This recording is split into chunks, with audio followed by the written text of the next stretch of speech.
Hello, everyone. My name is Natalia Zapolsky, and I'm a doctor of education. My professional specialization is mental health counseling education and supervision.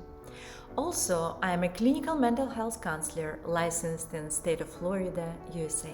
In this video, I would like to explain my teaching philosophy and to briefly present one of my class teaching experiences so you could get an idea of my teaching style.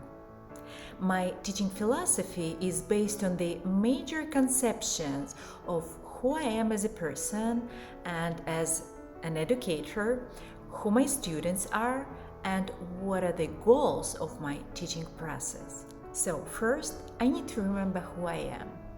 Everyone is unique.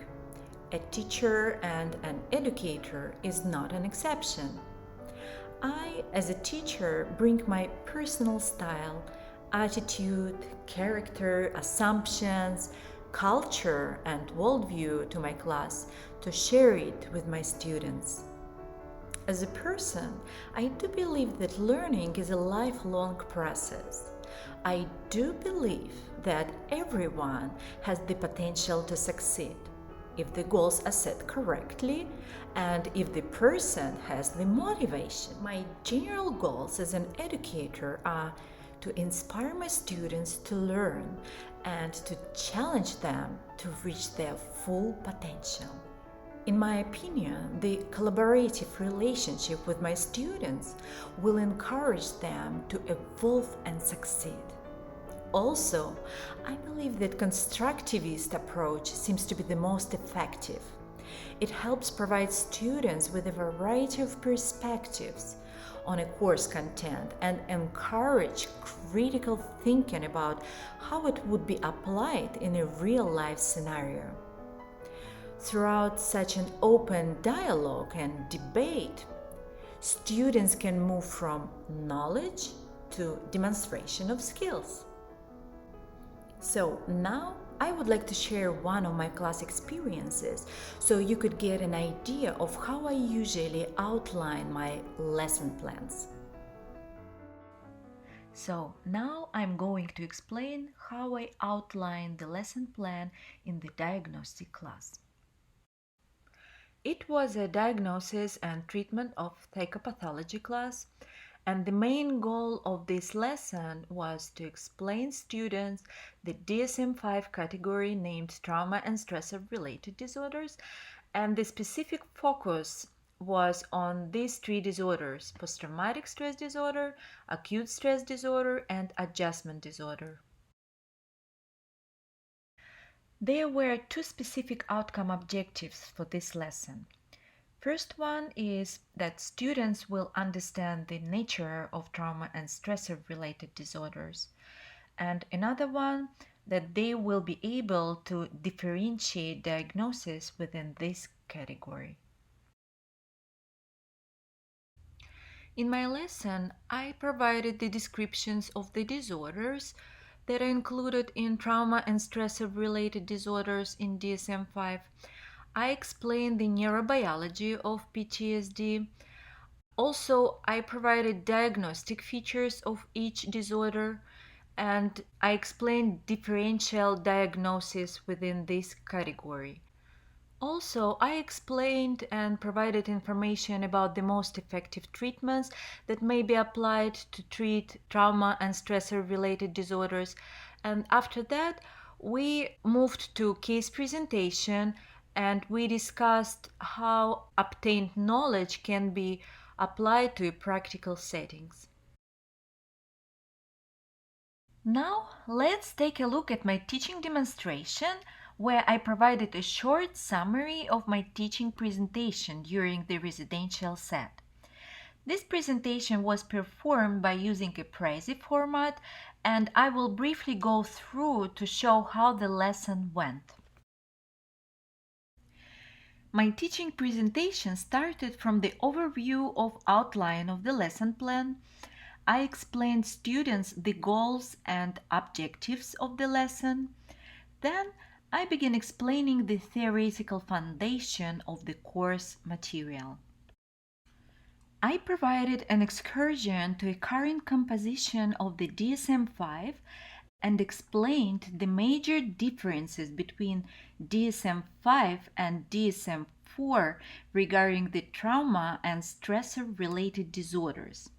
Then I explained the neurobiology of PTSD by educating how trauma can affect the brain chemistry and the behavioral response of clients with PTSD. So the role of the hippocampus just distinguish the past and the present and properly store the memories. So when the hippocampus is getting smaller, we have strange reaction, like somehow overlapping the past and the present, that causes the reaction that we call flashbacks.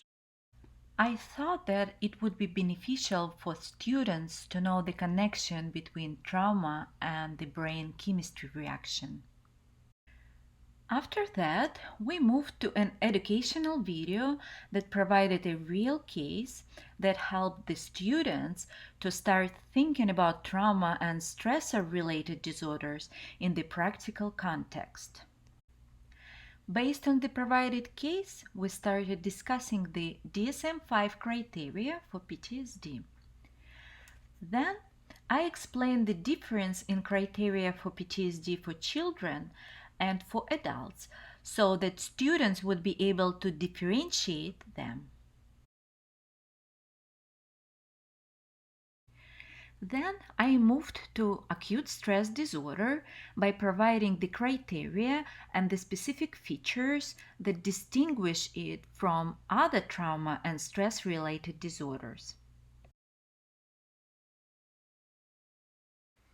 Adjustment disorders were explained the next. It was noted that the students experienced difficulty to differentiate this group of trauma-related disorders, and it required some additional time to explain the criteria, time duration, and the differences.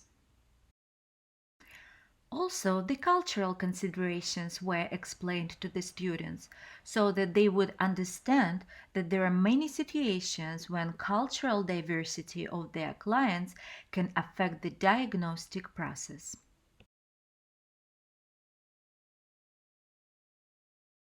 The significant part of the lesson was dedicated to the explanation of the process of differentiation between diagnoses.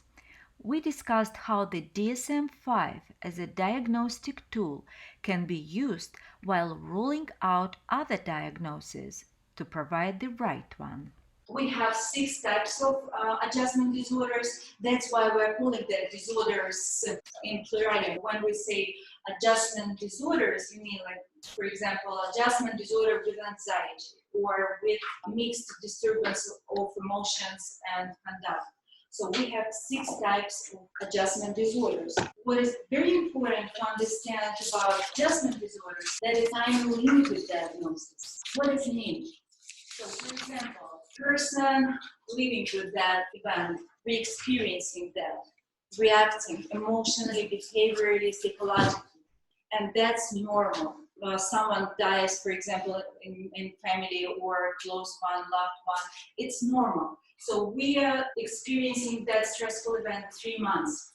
And if after 3 months, the person is still on the same scale of reaction, psychological, behavioral, and emotional, we say that the person cannot adjust his or her stress. After 3 months, if the stress is gone, and after 3 months, we're experiencing our reaction within 6 months, that's the sign for us that we need to consider as a diagnosis. So adjustment disorders, time limited.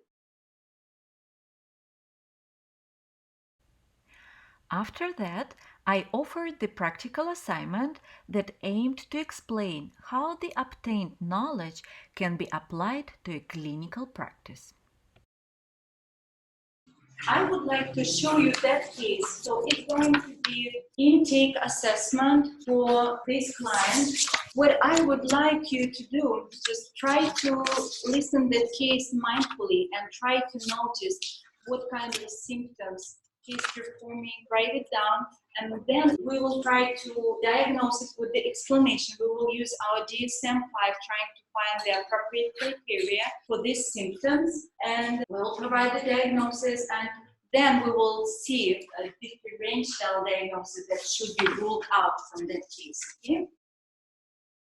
For my lesson case study, I used such a great source as Symptom Media. This is a wonderful website that offers a variety of clinical interviews and cases to demonstrate manifestations of different diagnostic criteria. This resource is very useful for the diagnostic class. I will not provide the entire case that I offer to my students, but I will share the short segment just to demonstrate the idea. I take showers. Doesn't matter how much I shampoo my hair, scrub my eyes, my nose, rinse out my mouth. I still feel them, smell them, taste them on me, in me. Is that causing other difficulties for you? I sweat more. It doesn't make any sense. It's like I'm back in the desert all the time. What about, you ever have flashbacks, meaning like in the daytime when you're wide awake, that you're some way re-experiencing, hearing, seeing what happened? No, sir, not during the daytime, just at night when I'm sleeping or trying to sleep. What about your responses, like being jumpy to loud noises, making you suddenly feel like you're right back in battle? Yeah, it's like I never left the place and it pisses me off. What about that upsets you? I volunteered to go out on every mission, every patrol, and I'm always ready. I'm never not ready, and they won't let me go back. For example, if the client like this one will come to your office and will tell you that story, you can't just jump and make a diagnosis. You need to check all aspects and maybe even rule out something different. Check maybe that's not even a PTSD. That's why I asked to write down the symptoms, and we can go through the criteria, how the professional usually do that. They go through criteria, just checking, not just the feeling. I feel that person had PTSD. So no, we need to approach it professionally. So we need to gather the information, collect all symptoms, check with the criteria. Then, even checking with the criteria, we need to reconsider the differential diagnosis. Following the discussion of the case study, I provided the information about the most effective treatment for PTSD and other trauma and stressor-related disorders. Trauma-focused cognitive behavioral therapy, prolonged exposure therapy, neurofeedback. I spent a little bit of more time on this one because I have some information to share with students from my own practice and my own experience. I explained them the idea of neuroplasticity, and then I shared the future prognosis for the development of this therapeutic approach.